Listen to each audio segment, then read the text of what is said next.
Hello बच्चों, you are welcome in future study point. और आज आप देख रहे हैं यहाँ पे सीयूईटी एंट्रेंस एग्ज़ाम का जो है लास्ट ईयर्स जो है क्वेश्चन पेपर है। ये क्वेश्चन पेपर है बच्चों जनरल स्टडी का, यानी जो जनरल एप्टीट्यूड होता है उसका है, जिसमें क्या है 60 क्वेश्चन है और 60 में से 50 करने हैं। हो सकता है अब की बार थोड़ा चेंज हो गया होगा, 50 क्वेश्चन में से 50 क्वेश्चन करने होंगे अब की बार आपको। तो ये लास्ट ईयर्स का है।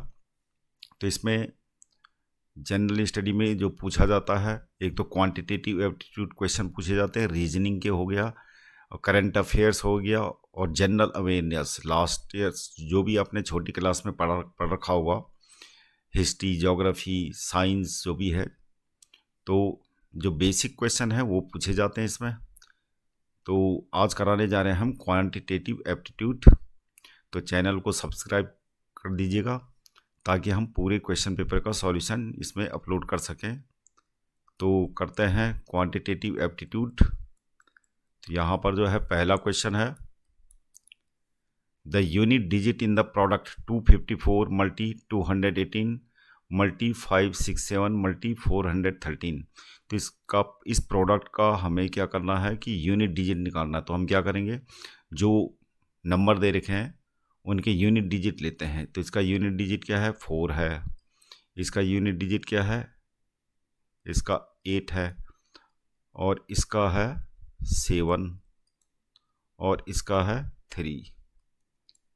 अब इनको मल्टीप्लाई कर लेते हैं। 4 8 जा 32। आपको यूनिट डिजिट लेना हर बार। 4 8 जा 32 का हम क्या लेंगे, 2।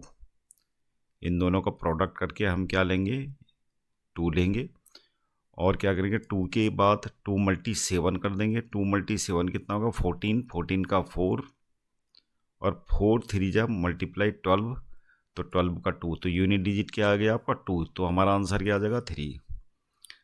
अब है क्वेश्चन नंबर 2।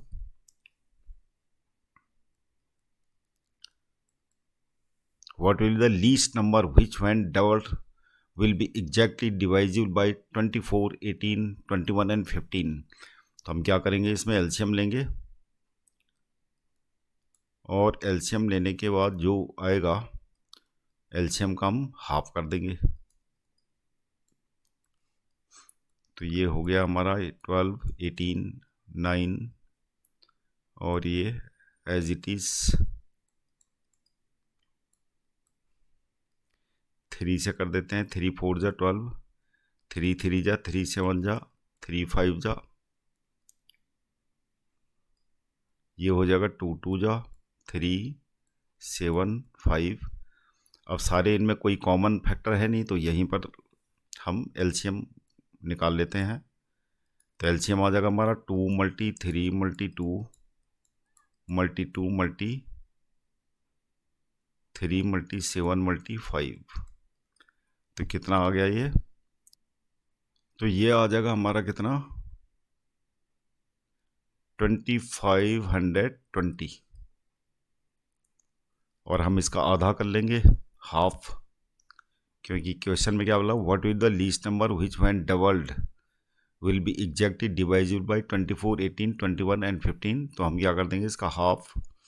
तो रिक्वायर्ड नंबर क्या हो जाएगा, रिक्वायर्ड नंबर होगा हमारा क्या, 2520 डिवाइडेड बाई 2। तो ये कितना आ जाएगा हमारा, 1260 विल बी द आंसर। तो ये आ जाएगा आंसर।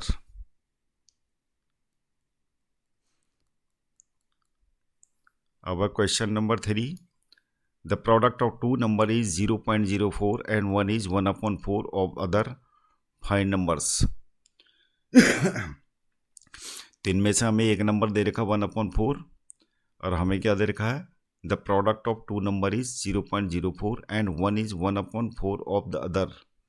तो एक नंबर को हम लेट कर लेते हैं, लेट 1 नंबर इज, एक नंबर को हमने लेट कर लिया एक्स, और दूसरा क्या है उसका 1/4 है। तो अदर नंबर क्या होगा, अनदर नंबर होगा उसका 1/4 यानी x/4। अब दोनों का प्रोडक्ट क्या बता रहा है, दोनों का प्रोडक्ट दे रखा है हमें कितना, 0.04। तो ये आ जाएगा x² और 4 को उधर ले जाते हैं मल्टीप्लाई करके 0.16, और x इक्वल टू इसका स्क्वायर रूट निकाल देंगे। 0.16 का स्क्वायर रूट क्या होता है? 0.4। तो इसका मतलब क्या हुआ? एक नंबर तो 0.4 होगा, दूसरा क्या हो जाएगा उसका 1/4। एक नंबर तो आ गया 0.4, अदर नंबर क्या आ जाएगा? यानी 0.4 का 1/4 यानी 0.1। तो एक नंबर 0.1 आ गया, दूसरा 0.4। तो कहाँ पर कौन सा होगा सही होगा हमारा? तो हमारा सेकंड वाला सही हो जाएगा।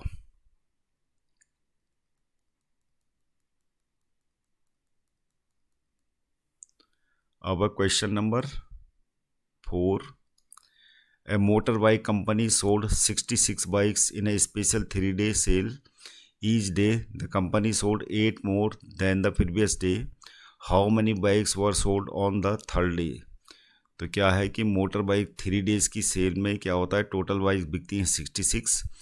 और क्या बता रहा है कि each day the company sold 8 more than previous day.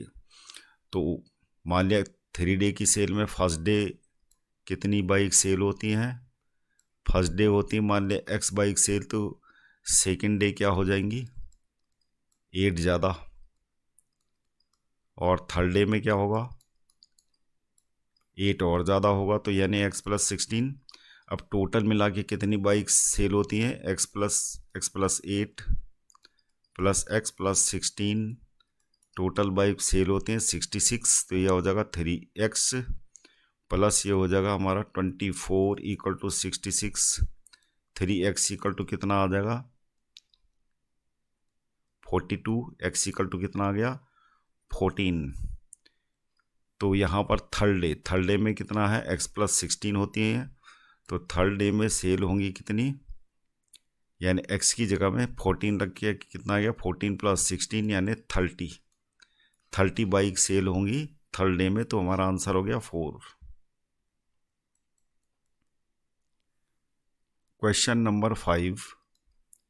Of the 3 numbers the average of the first and second is greater than the average of second and third by 25। The difference between first and third of these 3 numbers. तो पहले तो इन नंबरों को हम late कर लेते हैं। यानी 3 नंबर हैं, एक को x मान लिया, दूसरा y, तीसरा z। तो फर्स्ट एंड सेकंड क्या बता रहा? Average of first and second. तो average of first and second क्या होगा? x+y divided by 2। ये एवरेज हो गया फर्स्ट एंड सेकंड नंबर का। अब क्या बता रहा है? Average of second and third. Average of second and third कितना होगा? y+z divided by 2। दोनों का कंपेरिजन क्या है कि second and third, average of the second and third by 25। यानी ये फर्स्ट एंड सेकंड का जो एवरेज है वो सेकंड और थर्ड के एवरेज से कितना ज़्यादा है? 25। तो ये इक्वेशन आ गई आपकी। तो यहाँ x+y हो जाएगा, 2 उधर मल्टीप्लाई में आ जाएगा, तो क्या हो गया? y+z + 50। और यहाँ पर y कैंसिल हो जाएगा, तो x - z यानी फर्स्ट और थर्ड का डिफरेंस आ गया। कितना आ गया? 50 आंसर। तो क्या आंसर होगा? 2।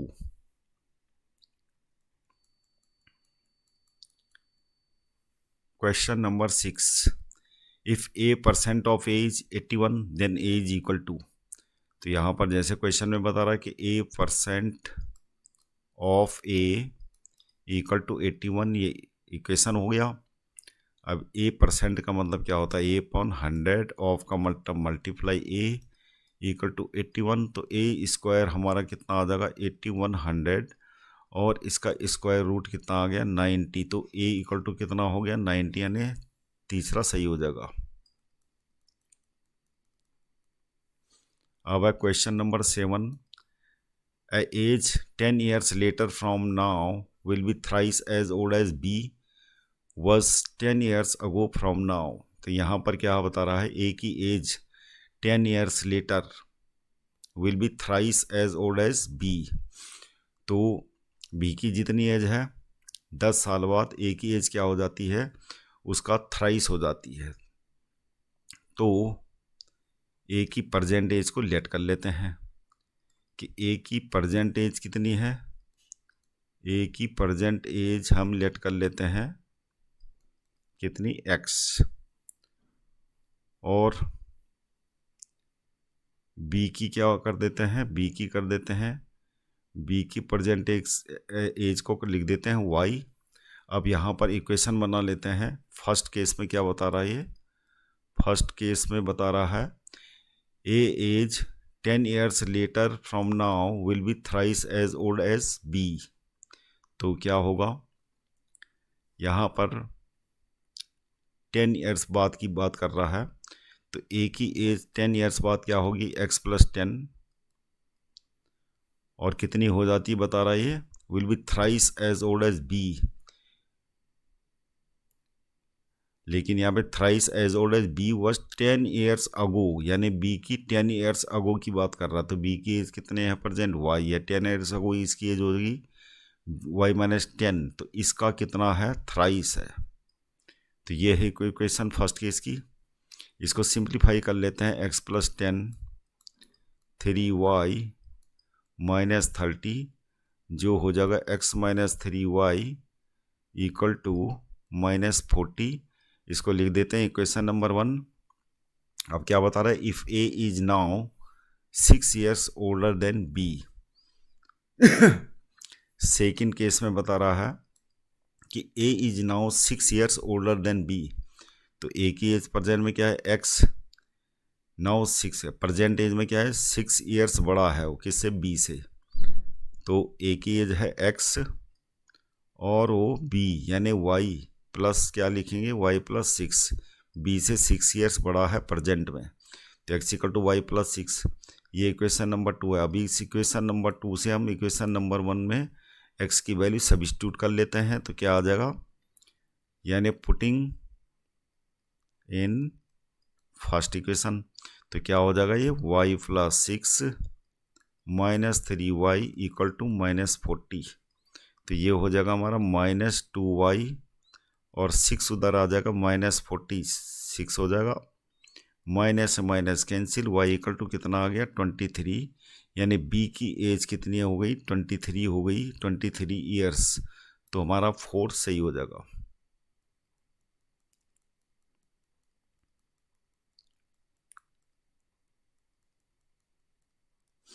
A man bought, ये अगला क्वेश्चन है, question number 8। A man bought a mobile and paid 20% less than its mark price. He sold it at 45% profit on the price he had paid. The percentage of profit earned by him on mark price was। तो mark price को late कर लेते हैं। Mark price of mobile क्या है, मान लिया x है। A man bought a mobile and paid 20% less than its mark price। तो कितने की पड़ी होगी उसको ये, तो ये पड़ी उसको कितनी, यानी CP कितना हो जाएगा, यानी क्या कॉस्ट, किस कॉस्ट में उसने लिया होगा इसको, paid 20% less than mark price. तो मार्क प्राइस क्या है, x, और इससे लेस करते हैं 20% इसका, तो इसका 20% क्या हो, 20x/100, ये हो गया इतना। तो कितना हो गया ये, 4x/5। तो इतने की पड़ी इसको कॉस्ट प्राइस, ये है इसकी। अब ये क्या कर रहा है, ही sold it at 45% profit on price he had paid. तो उसने कितना पेड करा था, 4x/5 पेड करा था, और प्रॉफिट कितना है, यहाँ पर प्रॉफिट निकाल लेते हैं। तो कितना प्रॉफिट उसको हुआ, उसको प्रॉफिट हुआ 45% profit on the price he had paid. तो 45% ऑफ 4x/5 इतना पे करा उसने, इसका 45% उसको उसने प्रॉफिट अर्न करा मतलब उसको बेचा। तो ये हो जाएगा 45/100 मल्टीप्लाई 4x/5। तो इसको कैलकुलेट कर लेते हैं, ये 5 9 जा हो गया, ये हो जाएगा 25। तो ये आ गया हमारा 9x/25। तो इतना प्रॉफिट उसने अर्न करा। The percentage of profit earn by him on the mark price. तो मार्क प्राइस क्या है, x, और प्रॉफिट उसको होता है इतना। तो अब क्या करेंगे हम कि मार्क प्राइस पे कितना प्रॉफिट उसको होता है। तो सेलिंग प्राइस क्या हो जाएगी उसकी, सेलिंग प्राइस हो जाएगी उसकी कितनी, यानी कॉस्ट प्राइस कितनी थी 4x अपॉन 5 और प्रॉफिट इतना अर्न कर रहा 9x अपॉन 25, तो ये हो जाएगा 30, तो ये हो जाएगा कितना 25 और ये हो जाएगा 20 + 9 यानी 29x अपॉन 25। ये तो हो गई सेलिंग प्राइस। अब सेलिंग प्राइस इतनी है और मार्क प्राइस पे हमने क्या निकालना है इसका परसेंटेज। तो प्रॉफिट, परसेंटेज ऑफ प्रॉफिट क्या होगा, percentage of profit on mark price क्या हो जाएगा, सेलिंग प्राइस 29x अपॉन 25 है, तो मार्क प्राइस x है, तो हमें क्या करना पड़ेगा 29x अपॉन 25, ये थी सेलिंग प्राइस, माइनस x करना पड़ेगा, अपॉन में मार्क प्राइस मल्टीप्लाई 100, तो ये आ जाएगा कितना अपॉन 25, 29x माइनस कितना हो जाएगा 29x माइनस 25x यानी 4x मल्टीप्लाई 100, और यहाँ क्या था ये x था कैंसिल, और ये हो गया कितना 4 टाइम्स, तो कितना आ जाएगा 16%, यानी हमारा आंसर हो जाएगा 4। यहाँ पर अगला क्वेश्चन है question number 9। Of 132 candidates of certain exam the ratio of successful to unsuccessful candidate is 8:3। If 6 more students passed what would be the new ratio of successful to unsuccessful students. तो हमें क्या दे रखे हैं, total students हमारे पास 132, total student हो गए 132। अब क्या है सक्सेसफुल यानी जो पास हो रखे हैं और जो फेल हो रखे हैं दोनों के बीच में क्या है रेशियो 8:3 है। तो ये हमें दे रखा है 8:3, सक्सेसफुल और अनसक्सेसफुल कैंडिडेट के बीच में क्या है रेशियो 8:3 है। If 6 more students passed what would be the new ratio of successful to unsuccessful students.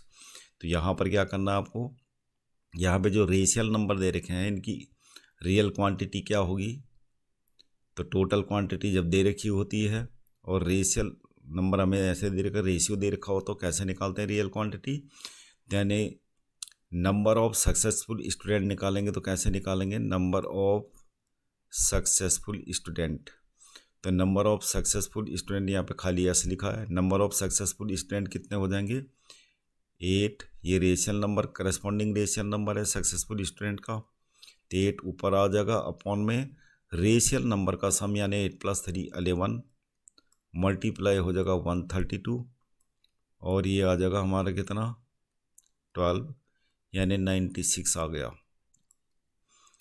और नंबर ऑफ अनसक्सेसफुल स्टूडेंट की क्वांटिटी कैसे निकलेगी, रेशियल नंबर क्या है करस्पॉन्डिंग 3 है, और सम ऑफ द रेशियल नंबर्स यानी 11 132, और ये कट जाएगा 12 टाइम्स, तो कितना आ गया 36 स्टूडेंट अनसक्सेसफुल थे।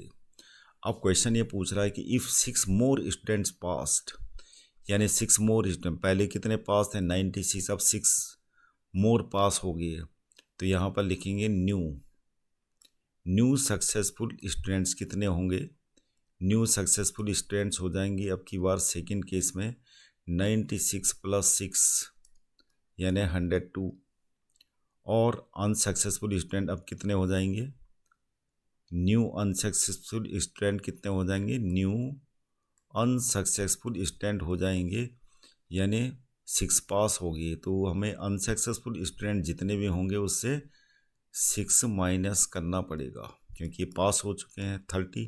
अब न्यू रेशियो क्या हो जाएगा, न्यू रेशियो हो जाएगा हमारा 102 / 30। अब इसको कर लेते हैं, किससे कट रहा है ये कट गया 15 टाइम्स, ये हो गया 3 से कट रहा है, तो कितना आ गया आंसर हमारा 17:5 इज द आंसर। ये हो गया, सेकंड वाला सही हो जाएगा। अगला क्वेश्चन है question number 10। On selling 17 balls at 840 rupees, there is a loss equal to the cost price of 5 balls. The cost price of a ball is, तो एक बॉल की कॉस्ट प्राइस निकालनी है, 17 बॉल्स की हमें सेलिंग प्राइस दे रखी है। There is a loss equal to the cost price of 5 balls. Loss कितने का हो रहा, 5 बॉल्स का कॉस्ट प्राइस के बराबर उसको लॉस हो रहा है। तो हम ऐसा करते हैं कि कॉस्ट प्राइस को लेट कर लेते हैं, let cost price equal to X. तो अब क्या होगा, लॉस कितना हो जाएगा उसका लॉस हो जाएगा कितने, 5 बॉल्स की कॉस्ट प्राइस के बराबर लॉस हो रहा, तो लॉस हो जाएगा उसका 5x। और यहाँ पे सेलिंग प्राइस हमें 17 बॉल्स की दे रखी हैं, तो 17 बॉल्स की हम कॉस्ट प्राइस निकाल लेते हैं यहाँ पर से, जो हमने लेट कर रखा है x। तो कॉस्ट ऑफ 17 बॉल्स कितना हो जाएगा, ये हो जाएगा 17x। और 17 बॉल्स की हमें क्या दे रखी है, सेलिंग प्राइस दे रखी है। तो हमें कॉस्ट प्राइस निकालनी है 1 बॉल की। तो जो चीज़ें हमें दे रखी हैं उसके हिसाब से क्या होगा, यानी फॉर्मूला क्या होता है, सेलिंग प्राइस या cost price minus selling price क्या होता है, लॉस होता है। तो कॉस्ट प्राइस हमें कितनी दे रखी है, कॉस्ट प्राइस 17 बॉल्स की दे रखी है, 17 मतलब 17x हमने निकाल रखी है, और सेलिंग प्राइस दे रखी है 17 बॉल्स की 840, और लॉस हमारा निकल चुका है 5x। तो ये हो जाएगा हमारा 12x इक्वल टू 8840। यहाँ पर से x इक्वल टू आपका 70 आ जा रहा। तो आंसर क्या होगा, एक बॉल की कॉस्ट हमने क्या मान रखी थी, ये x, तो 70 रुपीज़ आंसर। अब question number 11। A is twice as good a workman as B, and together they finish a piece of work in 14 days. In how many days will A alone finish the work? तो A alone finish the work ये निकालना आपको। तो यहाँ पर जो question दे रखा है, दोनों कितने दिन में करते हैं, 14 डेज। तो हम लिखेंगे both do that piece of work in 14 days. तो 1 डे का वर्क क्या हो जाएगा दोनों का, 1 डे वर्क हो जाएगा दोनों का 1/14 पार्ट ऑफ द वर्क। ये दोनों का वर्क है 1 डे का। अब ए का हम लेट कर लेते हैं, या बी का लेट कर लेते हैं। Let B alone finish that work in x days। तो इसका 1 डे का वर्क कितना हो जाएगा, इसका 1 डे वर्क का वर्क हो जाएगा 1/x part of the work. और ए की कैपेसिटी क्या बता रहा है, ये ट्वाइस है बी के। तो ए alone विल डू, क्योंकि ए की कैपेसिटी क्या है, A alone will do that work in, यानी अगर इसकी capacity A is twice as, यानी उससे ट्वाइस कैपेसिटी है इसकी, तो अगर B x डे में करता है तो ये कितने दिन में करेगा, x/2 डेज में। और इसका 1 डे वर्क हो जाएगा, इसका 1 डे वर्क हो जाएगा 2/x work.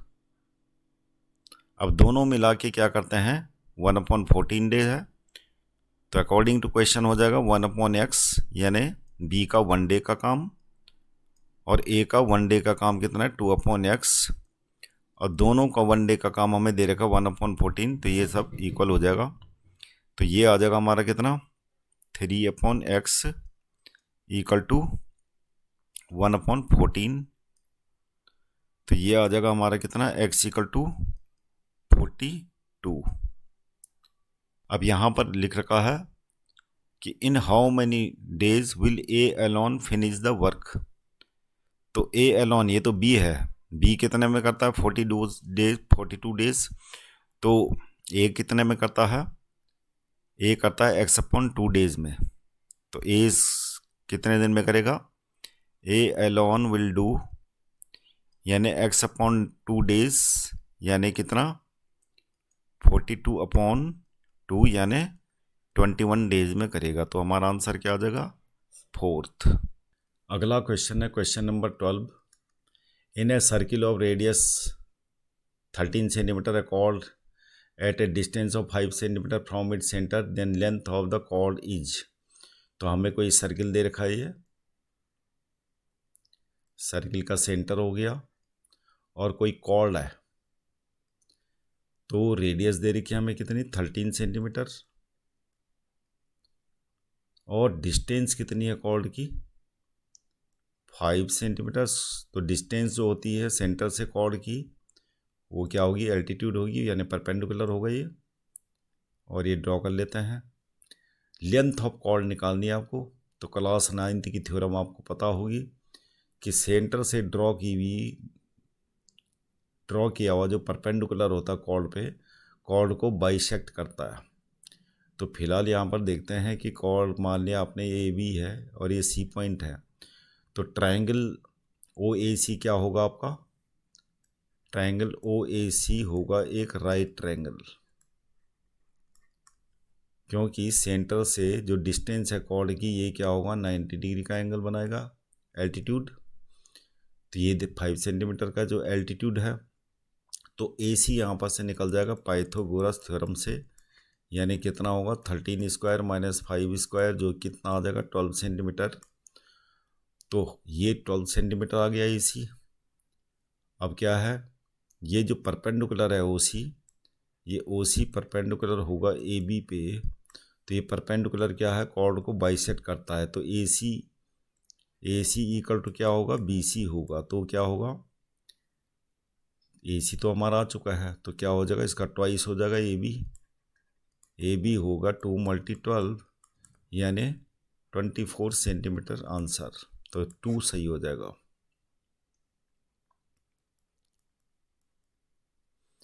Two numbers are in the ratio 5:8. If 5 is added to each number, their ratio becomes 2:3.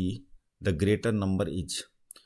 दो नंबर दे रखे हैं और इनके बीच में रेशियो 5:8 है। इफ 5 इज एडेड टू, तो हम लेट कर लेंगे, दोनों नंबरों को रेशियो दे रखा है। Late both numbers 5x and 8x हो जाएंगे। अब ये बता रहा है ये रेशियो हो गया 5x/8x और कितना रेशियो है, बता रहा है कि दोनों नंबरों में अगर हम 5 ऐड कर देते हैं तो अब रेशियो कितना हो जाता है, तो अब रेशियो हो जाता है 2/3। 5x + 5/8x और 5 ये क्रॉस मल्टीप्लाई करके ये आ जाएगा हमारा 15x + 15, ये हो जाएगा 8 × 2 = 16x + 10। तो ये हो जाएगा हमारा, इधर x आ गया, इधर क्या आ गया 5। तो x = हमारा कितना आ गया 5। अब हमें क्या निकालना है, द ग्रेटर नंबर निकालना है। ग्रेटर नंबर क्या है 8x है। तो ग्रेटर नंबर जो हो जाएगा वो क्या आ जाएगा, ग्रेटर नंबर 8x है। तो 8 × 5 यानी 40 आंसर आ जाएगा, यानी पहला वाला सही हो जाएगा।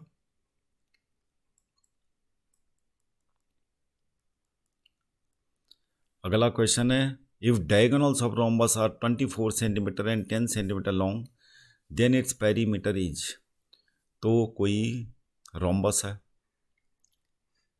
और रोम्बस की क्या होती है 4 साइड इक्वल होती हैं, और प्रॉपर्टी क्या होती है इसकी कि इसके जो डायगोनल्स होते हैं वो क्या होते हैं परपेंडिकुलर बाइसेक्ट करते हैं। ये एंगल डायगोनल्स के बीच में हमेशा 90 डिग्री होता है।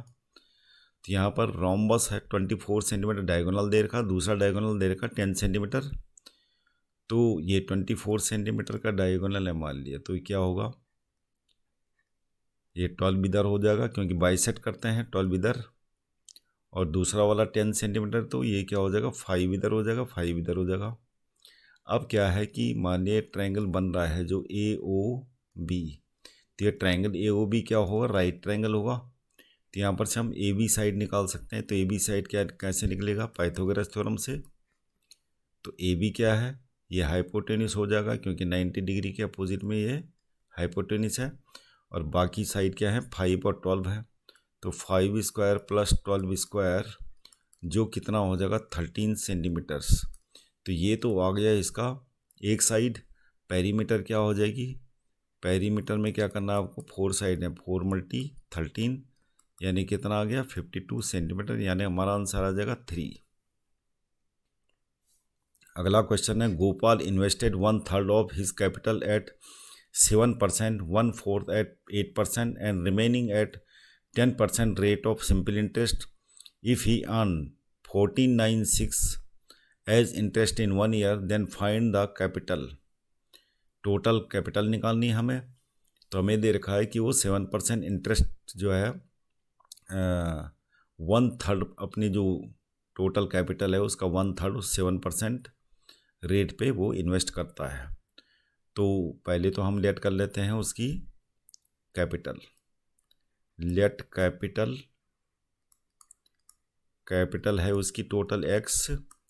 अब इन्वेस्टमेंट करता है क्या 1/3 7% पे, 7% पे जो करता है तो कितना इन्वेस्ट करेगा वो, यानी 7% रेट पे, 7% रेट पे वो कितनी कैपिटल इन्वेस्ट करता है, 1/3 ऑफ x। तो इसका जो है 7% अगर मनी निकालेंगे हम इसका तो कितना हो जाएगा, इसकी इन्वेस्टमेंट मानी जाएगी, यानी इसका 7% उसका क्या होगा, प्रॉफिट होगा, यानी उसकी अर्निंग है।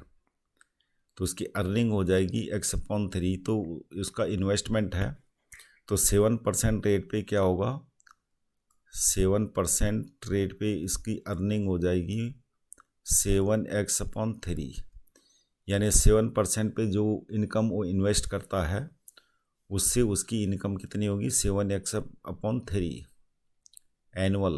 एनुअली इतनी होगी। इसी प्रकार हम क्या निकालेंगे, 8% का निकालेंगे।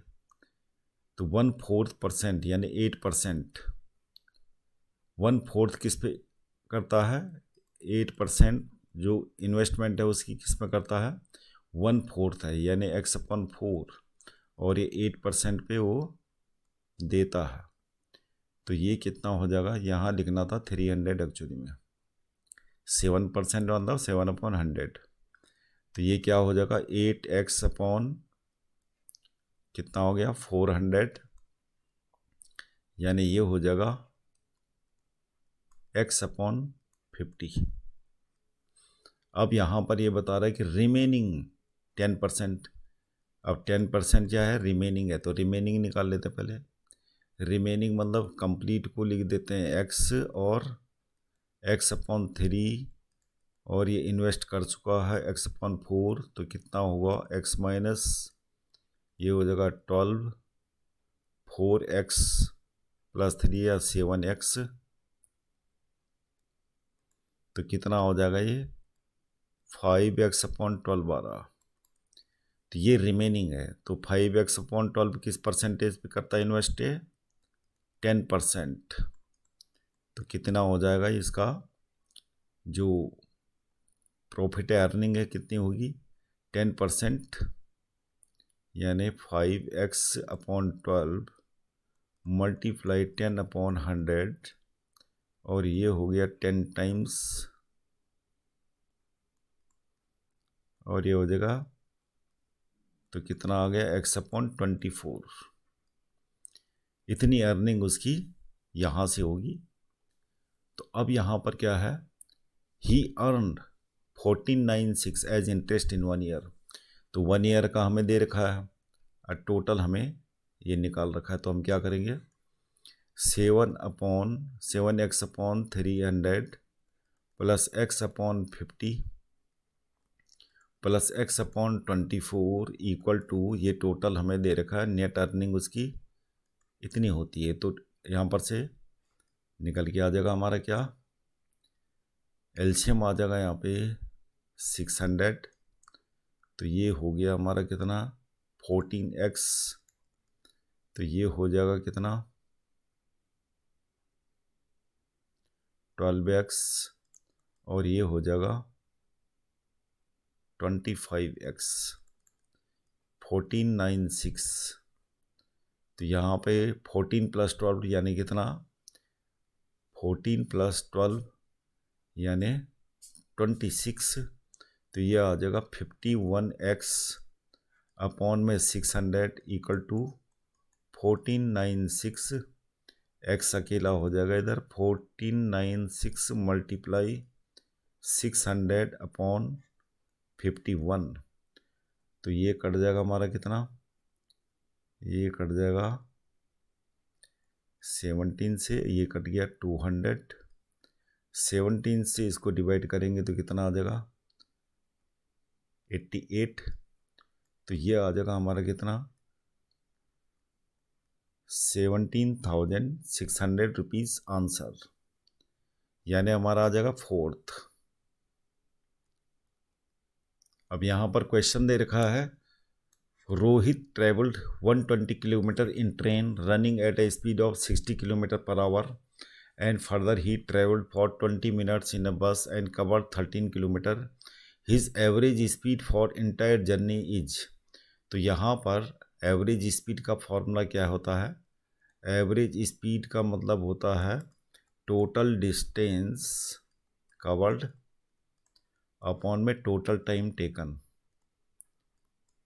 तो ये तो हुआ फॉर्मूला। तो टोटल डिस्टेंस तो हमें क्या दे रखा है, रोहित ट्रेवल्ड 120 किलोमीटर, और क्या है हमें टोटल टाइम निकालना है। तो टाइम टेकन बाय ट्रेन निकालेंगे पहले, क्योंकि बस तो हमें दे रखा है। टाइम टेकन बाय ट्रेन क्या होता है, डिस्टेंस अपॉन में स्पीड। डिस्टेंस अपॉन में स्पीड होता है, तो डिस्टेंस कितनी है 120 किलोमीटर है, क्योंकि हमें किलोमीटर पर आवर में ही निकालना है, तो इसको रहने देते हैं। अपॉन 60 हो जाएगा, यानी 2 आवर। 2 आवर तो वो ट्रेन से चला, और बस से कितना चला 20 मिनट्स।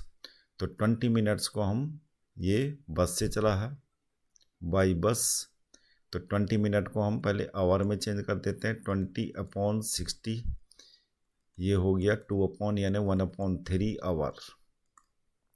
अब टोटल टाइम कितना हो गया, टोटल टाइम हो गया हमारे पास, टोटल टाइम हो गया 2 + 1/3 यानी कितना 7/3। तो 7/3 आवर हमारा ये क्या गया टोटल टाइम।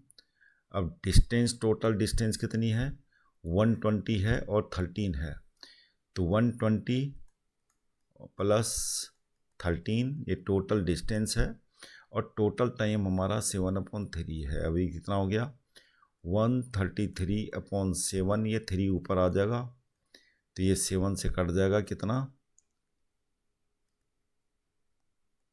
19 यानी 57। तो 57 किलोमीटर पर आवर ये हमारी क्या आ गई एवरेज स्पीड, ये 2 सही हो जाएगा। अब है अगला question, A number whose 1/5 part is increased by 4 is equal to its 1/4 part diminished by 16, then the number is। A number whose 1/5 part is increased by 4 is equal to its 1/4 part diminished by 16। तो बोलने का मतलब क्या है, a number whose 1/5 part, अब कोई number है, number मान लिया x है, कोई नंबर है x, और इसका 1/5 पार्ट, इसका 1/5 पार्ट बता रहे increase by 4 is equal to its 1/4 part, इसका 1/4 पार्ट डिमिनिश्ड बाय 16 यानी 16 से माइनस कर दिया जाए इसके बराबर है। तो अब इसको क्या इक्वेशन बन गई, तो ये कर लेते हैं x/5 - x/4 इक्वल टू -20 हो जाएगा इधर, ये हो जाएगा 20 एलसीएम, और ये हो जाएगा 4x - 5x - 20 यानी ये हो जाएगा -x/20 इक्वल टू -20, माइनस से माइनस कैंसिल, तो x इक्वल टू कितना आ गया 400 हमारा आंसर आ जाएगा। तीसरा। तो बच्चों ये क्वेश्चन पेपर जो है इसके रेस्ट ऑफ क्वेश्चन हम कल अपलोड कर लेंगे। तब तक चैनल को सब्सक्राइब कीजिएगा, लाइक कीजिएगा। ये सारे क्वेश्चन करने वाले हैं, चाहो तो आप नोट कर सकते हो इसको। ये जनरल स्टडी का है, जनरल एप्टीट्यूड टेस्ट, जिसका हम क्वांटिटेटिव एप्टीट्यूड करा चुके हैं। बाकी ये जनरल अवेयरनेस के क्वेश्चन हैं, तो आप चाहो तो नोट कर लो।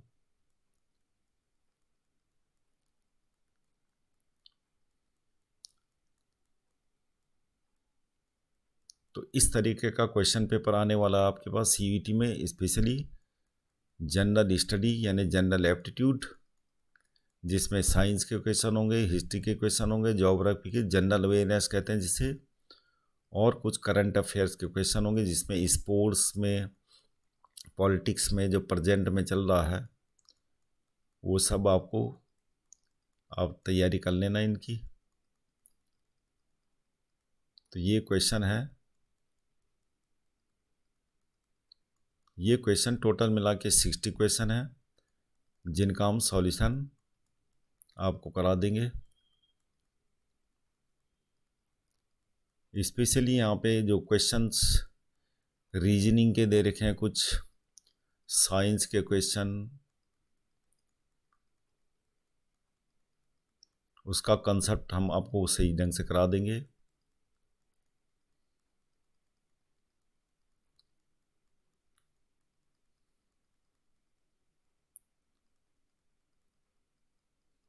तो बच्चों आज के लिए इतना ही, और कल नेक्स्ट वीडियो का जो है वेट कीजिएगा। Thank you very much for seeing this video.